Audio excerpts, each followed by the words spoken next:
Eu agradeço muito as participantes. Agora nós vamos dar a palavra à professora Sandra Bianchetti, que vai fazer um depoimento de encerramento dos depoimentos. Depois a gente ainda vai ter uma breve homenagem à tradutora Ruth Guimarães, tradutora negra, autora premiada, e que nos interessa muito trazer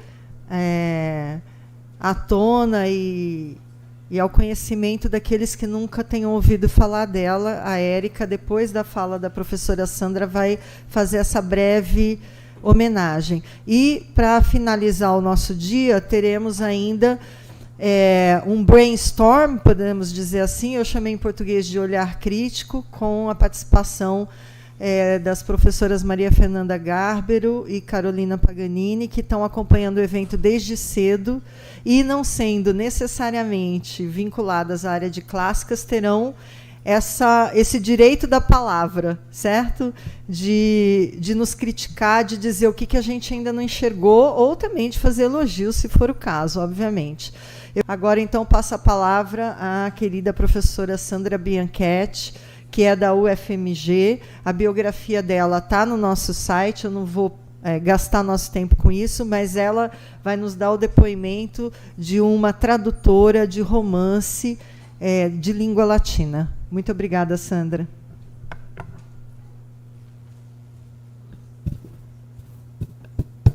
Obrigada, Renata. Eu acho que eu estou num papel difícil, num lugar difícil, porque depois de tantos depoimentos emocionantes que nós tivemos ao longo do dia, né, eu vou falar aqui do meu lugar como tradutora dessas duas obras que eu trago aqui, o Satírico de Petrônio. Eu estou chamando de metamorfose também, as metamorfoses de um burro de ouro, que a cada um desses processos eu encaro como uma metamorfose minha, como tradutora,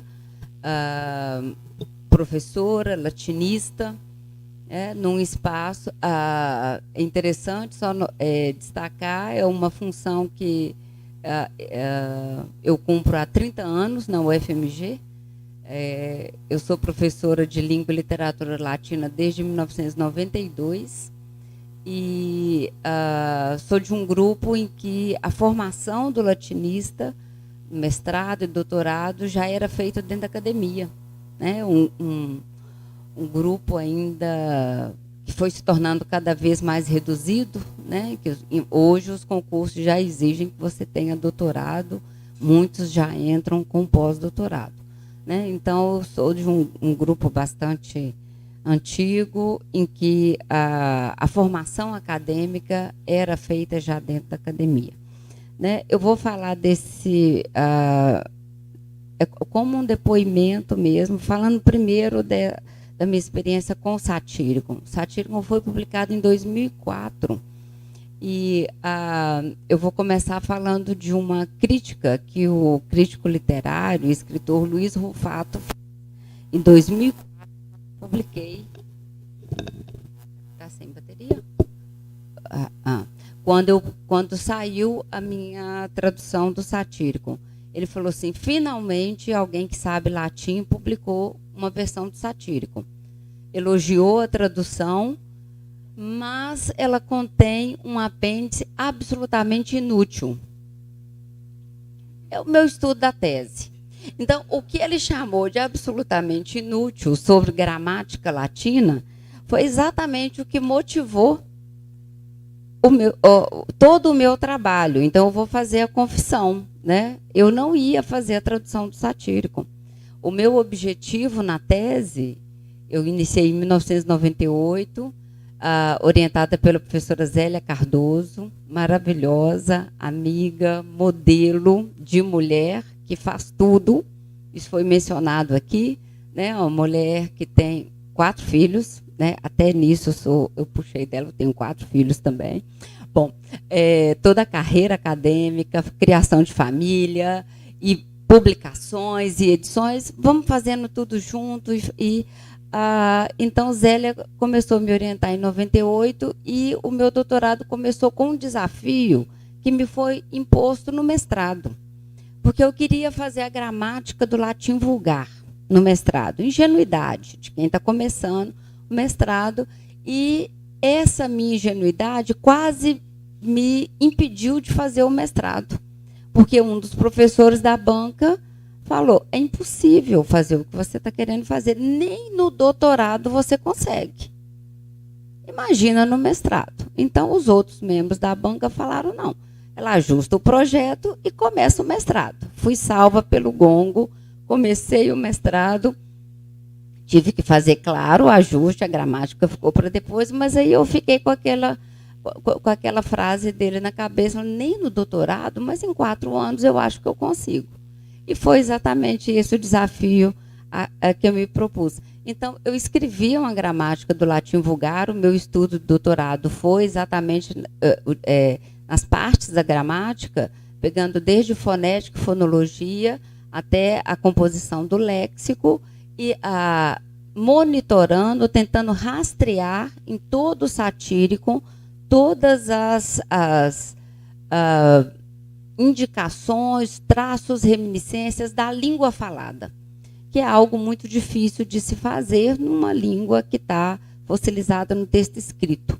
Né? O satírico ele tem ele é conhecido largamente entre os latinistas e filólogos românicos por ter elementos de linguagem oral, mas os elementos, na minha leitura, a minha proposta de estudo é que eles iam muito além dessa meia dúzia de exemplos que apareciam no jantar, nas falas dos escravos. Então, eu fiz esse trabalho em 4 anos, exatos 4 anos, de 98 a 2002, e não me preocupei em momento algum com a tradução. A tradução foi um efeito colateral do meu trabalho. Porque como eu estava estudando... Então, a centralidade era o texto em latim. O latim pelo latim, com esse olhar pré-direcionado para as reminiscências, para os traços de linguagem oral. Tá?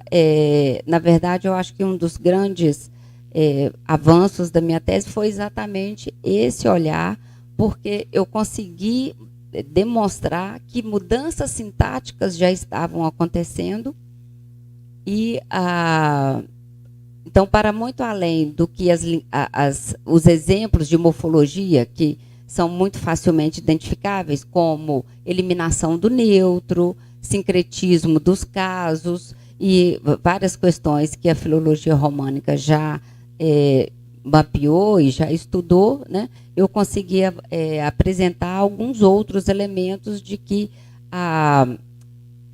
sintaticamente a língua latina já estava mudando numa direção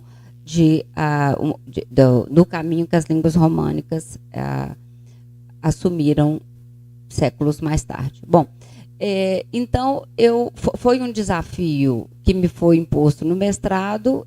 Vamos dizer, eu consegui vencer esse desafio porque o resultado final foi a gramática do latim vulgar a partir do satírico, em todas as partes da gramática, e quando chegou ao final da tese, como eu analisei frase a frase, da primeira à última, a Zélia falou comigo assim, Sandra, você tem a tradução? Está pronta, coloca como apêndice da tese. Tá? Então, foi isso, foi um efeito, como eu brinquei, um efeito colateral desse trabalho que eu realizei, e eu tive um percurso muito simples de tradução.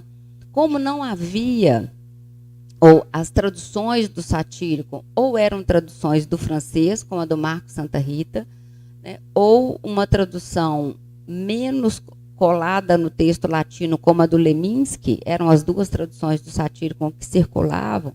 Estou dizendo que é menos colada no latim pelo seguinte, o Leminski, ele, estudioso de latim, sabe latim, ele coloca na introdução do livro que ele fez a tradução do latim, só que ele toma algumas liberdades como autor que se distanciam do texto latino. Eu vou dar um exemplo. Como dos capítulos, ou das sessões, eu gosto de chamar de sessões, 119 a 124, há um longo poema que é recitado pela personagem poeta, que é uma personagem importantíssima para quem leu o satírico, vai entender melhor o que eu estou dizendo. É uma personagem importantíssima, que cumpre esse papel de poeta. Ele insere um longo poema de mais de 100 versos sobre a Guerra Civil. Na tradução do Leminski, o Leminski, desses mais de 100 versos, ele traduz meia dúzia. Coloque em nota. Agora vem um longo e enfadonho poema do poeta Mopo, que é muito chato, eu não vou traduzir. E ele segue, então, a narrativa. É uma interferência direta do tradutor, mas esse poema que ele extirpa, que ele exclui, é um poema importantíssimo para se entender a composição dessa personagem poeta. Tá? Então, esse tipo de interferência realmente eu não fiz. No caso da tradução do Marco Santa Rita, além de ser uma tradução do francês, é uma tradução que traz um texto criado pelo Nodot no século XVII, que estende o texto, um episódio do Satyricon que desapareceu. O Satyricon é um texto fragmentado, mas o Nodot recria esse episódio e, na tradução do Marco Santa Rita, ele coloca o episódio criado pelo Nodot no século XVII, não informa o leitor, então o leitor está achando que está lendo o Satyricon de Petrônio quando está lendo o Satyricon do Nodot, pelo menos naquele trecho. Né? Então, foram algumas questões que saltaram aos olhos. Então, a minha tradução ela foi muito bem recebida, tanto no meio acadêmico, quanto para o público em geral interessado em clássicas, porque depois de muito tempo veio a público um Satyricon do ponto de vista de um especialista. Bom, e a tradução foi muito simples, muito rápida. O editor da Crisálida estava querendo publicar um livro em latim, o Satyricon chegou na hora certa, um ex-professor indicou, e então, em menos de 2 anos, eu tinha o livro pronto e já circulando. Como eu disse, foi muito bem acolhido e muito bem recebido. E aí, depois, eu me coloquei, terminado o doutorado, eu me coloquei o desafio. Eu falei, eu quero traduzir, eu quero ter a coleção Sandra Bianchetti de romance latino. São apenas 2, então não vai ser tão difícil assim mesmo. Na época eram 3, agora já são 4 filhos, vice-diretoria da faculdade, presidente de fundação de assistência estudantil. Mesmo com tudo isso, eu me impus esse desafio. Eu quero ter a coleção Sandra Bianchetti de romances latinos. E a tradução das Metamorfoses eu fiz durante o pós-doutorado, no período de 2014 e 2015, quando eu, assim como a Ana Maria Pompeu teve que ir para Portugal para falar cearense, né? Não é isso que você disse? Eu tive de ir para os Estados Unidos para fazer um pós-doutorado em literatura e cinema com o professor Martin Winkler, para fazer uma tradução das Metamorfoses do Bourdieu. É a questão do tempo, do lugar, do espaço, né? Que quando você sai da universidade, do espaço que te ocupa de várias maneiras, né? Quando você sai desse espaço, você se dedica a algo o tempo necessário, ao amadurecimento, a dedicação que uma tradução exige. Bom, eu voltei dos Estados Unidos, então, para quem olhar a tradução, eu dedico essa tradução às 4 estações que eu vivi nos Estados Unidos. Porque cada estação que você passa no exterior traz algo, né, de diferente, um desafio diferente, e eu agradeço principalmente ao inverno rigoroso que teve em 2015, na Virgínia, porque parou tudo, eu fiquei dentro de casa, com o aquecedor ligado, com meus filhos não tinham que sair nem para levar para a escola, porque a escola estava suspensa, então eu passei praticamente um mês mergulhada das Metamorfoses. Observem que, tanto no caso do Satyricon quanto das Metamorfoses, eu tive momentos em que eu pude me dedicar a essas traduções e momentos em que as minhas traduções trouxeram ou vieram junto de outros movimentos que voltaram o olhar da comunidade acadêmica para o romance latino. Né? No caso do Satyricon, a minha tradução saiu em 2004, eu defendi o doutorado em 2002, o professor Cláudio Aquati estava na banca, que é um grande especialista em petrônio, e a tradução dele pela Cossack Naif do Satyricon também saiu em 2005. Né? Então, foram 2 traduções realizadas por latinistas e que atraíram o olhar do público para o romance. Eu acho que a tradução ela tem esse peso, tem esse movimento, né, de atrair o olhar para uma obra. Quando uma tradução vem a público, né, você tem um movimento de atração aí para aquele autor, para aquela obra, tem todo o movimento. Nem todo mundo é Sêneca, que pode, né, contar com o estoicismo aí como voga para atrair a atração do público. Bom, no caso das metamorfoses, aí o movimento é paralelo e também é muito interessante, porque a reedição da tradução da Ruth foi praticamente junto um pouquinho antes da publicação da minha edição. Porque no caso das metamorfoses, a única tradução que existia em língua portuguesa foi feita por outra mulher, vai ser homenageada em breve pela Érica, a tradução da Dona Ruth, em 1963, e que havia sido reeditada pela editora 34, com várias notas da Adriane, com o pós-fácil também da Adriane, excelente texto, uma publicação belíssima, edição bilíngue, né, como a editora 34 sempre direciona, mas a minha proposta era outra, diferente da proposta, tanto da editora da 34, quanto da proposta de tradução da Ruth Guimarães. Por quê? Qual foi a minha proposta? Eu entendo, aqui, a minha motivação foi a gramática latina. Bom, a gramática latina me motivou, produto final também, né, a tradução. No caso das metamorfoses, eu me guiei por uma lição do próprio Apuleio, que no seu prólogo, nas suas primeiras palavras, ele diz: este é um texto para diversão. Tá? É uma das frases mais comentadas do Apuleio, é a frase, eu vou falar em latim e logo depois traduzir: lector intende laetaberis. Então, dos 4 ou 5 momentos do romance em que ele se dirige ao leitor, através do vocativo lector, então é inquestionável que ele está estabelecendo um vínculo, um diálogo com o leitor, ele está preocupado com o seu leitor, ou seja, com a recepção do seu texto, com a leitura do seu texto.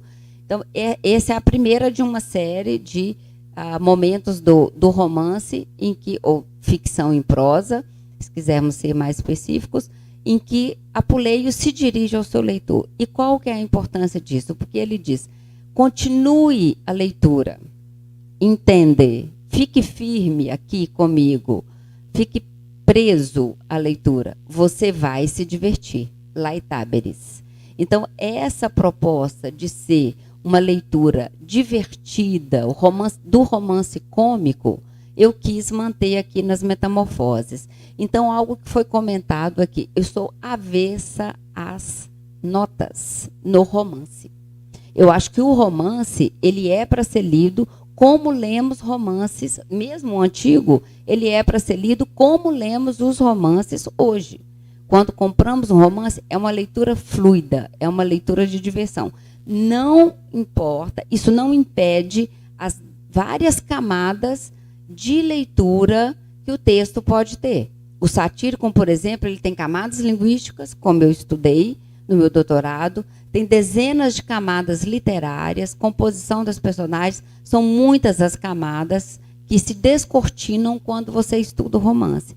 Mas a leitura do romance é isso, na minha visão, podemos questionar, estou falando do romance latino, que é esse romance cômico em primeira pessoa, que se difere, né, como subgênero aí do romance grego, mas o romance, na minha concepção, ele é uma leitura projetada, planejada para a diversão, e foi isso que eu tentei nas metamorfoses. Então, tem muito de mim aqui nas metamorfoses, muito mais nas metamorfoses do que no satírico. A Sandra, mulher, mãe de 4 filhos, professora, na época presidente de uma fundação que acompanha assistência estudantil. Então, tudo isso, toda essa construção, toda essa Sandra está aqui o tempo todo, nas escolhas vocabulares, na tradução da história de Psique e Cupido, por exemplo, nos momentos, nas passagens eróticas, né, em todas as passagens cômicas, né, a tradução do satírico, eu diria que ela está muito mais naquele padrão da preocupação linguística do Jacobson, que é de reconfigurar o texto em outra língua, reapresentar em outra língua, né, com menos interferências, né, mas eu penso que na tradução das metamorfoses eu segui mais a linha do Berman, que há pouco acho que a Ana Maria Pompeu mencionou, que é essa ideia de que toda tradução ela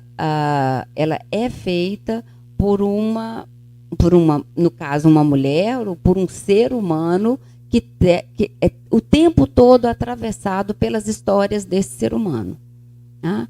Então, todas as minhas escolhas vocabulares, todas as minhas escolhas construtivas, tudo isso é a Sandra que está falando, e aí a gente faz uma inversão interessante. É a Sandra traduzindo Apuleio, é uma mulher traduzindo um homem.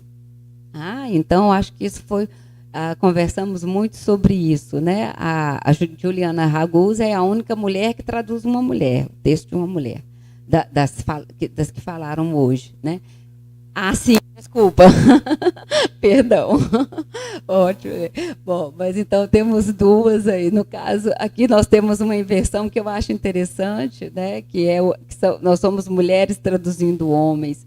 E no caso do romance, são mulheres que traduzem mulheres vistas por homens, né? Porque a fala do romance é a fala como na comédia, né? Não é à toa que o Macróbio, como ele não tinha, no século IV para V, como ele, na peça Insomnium Scipionis, como ele não tinha um gênero ao qual atribuir essas 2 obras, o satírico e as metamorfoses, ele falou, é um tipo de comédia em prosa. Parece obra do Menandro.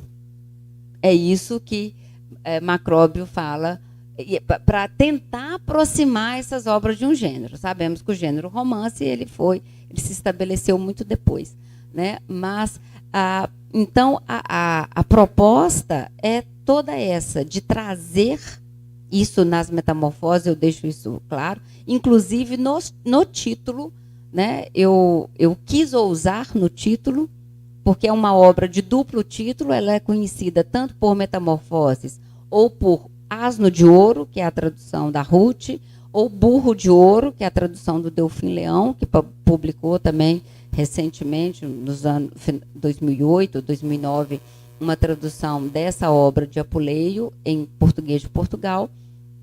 E quando eu mandei o livro para o Delfim, ele falou, mas que bela solução você encontrou para resolver o problema do título.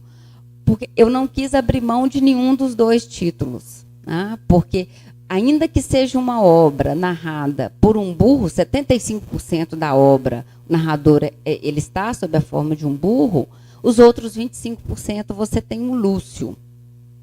Então, a ideia da metamorfose ela é importantíssima. E o burro ele se torna de ouro ao longo da narrativa. Ele não é um burro de ouro, ele é um burro que é metamorfoseado, queria se metamorfosear em ave. Opa, spoiler alert! Ele queria se metamorfosear em ave e por um erro, a metamorfose é feita em burro. Então, eu não quis perder nenhum desses 2 elementos que caracterizam a obra, e já no título eu busquei essa inovação. Foi ousadia? Foi. Mas sem ousadia não se faz uma tradução marcante. Tá? Então, foi essa uma proposta. Nós vimos hoje várias traduções marcantes, né? E eu acho que a ousadia faz parte de todas elas. Tá? No caso do satírico não tem tradução, continuamos sem tradução, e aí entra a questão da intraduzibilidade da palavra. Satírico é o satírico, são esses 141 excertos, não dá para dizer o que é exatamente, no mínimo 5 ou 6 hipóteses que você tem que ler um texto para tentar entender o que é satírico. O que Petrônio imaginou, não sabemos. No mínimo 5 hipóteses. Inclusive, uma delas, é uma que eu gosto bastante, é entender satírico em referência à erva aromática, também afrodisíaca, que é usada como tempero até hoje nas regiões da Itália, que é o Saturium. Tá? É uma das hipóteses. Bom, então, no caso do romance latino, então, é isso. A coleção Sandra Bianchetti de romance latino está completa, e para isso, e agora eu vou encerrar falando um pouco, como a Grace falou há pouco, para completar a coleção, eu tive também de ousar assumir os custos da tradução das Metamorfoses, porque eu fiquei 4 anos numa fila de uma editora renomada que só publica homens. É o desenho que está na página deles. Então, quando eu desisti de ficar na fila, eu falei, a tradução está pronta, toda revisada, e faz parte de um programa acadêmico meu. Então, assim como pagamos várias coisas que são importantes para a nossa formação acadêmica, no meu caso, a opção por pagar a tradução, por assumir os custos, foi para encerrar esse ciclo desse programa, porque eu não ia ficar mais numa fila que, para mim, mulher, não andava. Obrigada.